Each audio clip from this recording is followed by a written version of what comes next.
Hello mga ka-Health Real Talk! Colonic cleansing, yung pa-cleanse na uso ngayon. Sinasabi nila, madumi ang bituka mo, may naipon na toxins, kaya kailangan itong hugasan. Pero ang real talk, medyo hindi totoo yan. Ang totoo, may sariling cleaning system ang katawan natin. Tulad ng atay, taga-filter ng lason, tulad ng bato, o kidneys, tagalinis ng dugo. At ang bituka, natural na naglalabas ng dumi araw-araw. Hindi yan nababara na parang lababo. Hindi ka tinatambakan ng overdue toxins sa colon.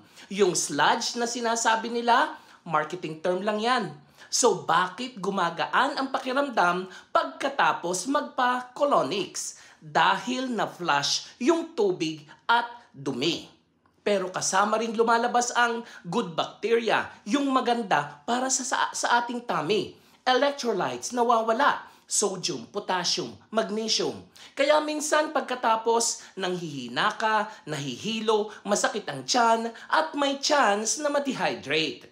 Mga panganib na kadalasang hindi sinasabi, pwede kang ma-infeksyon. Lalo na kung hindi sterile ang gamit.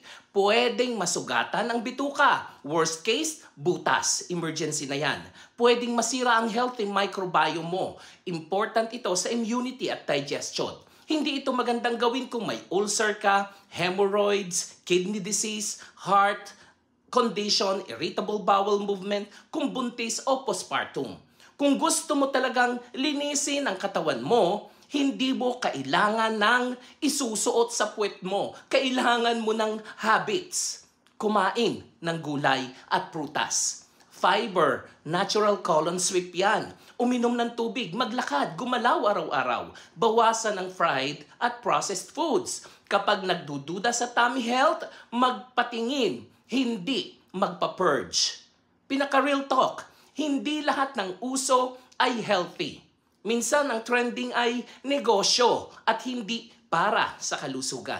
Kung gusto mong gumaan ang pakiramdam, ayusin ang lifestyle, hindi ang isusuot na tubo sa puwet mo.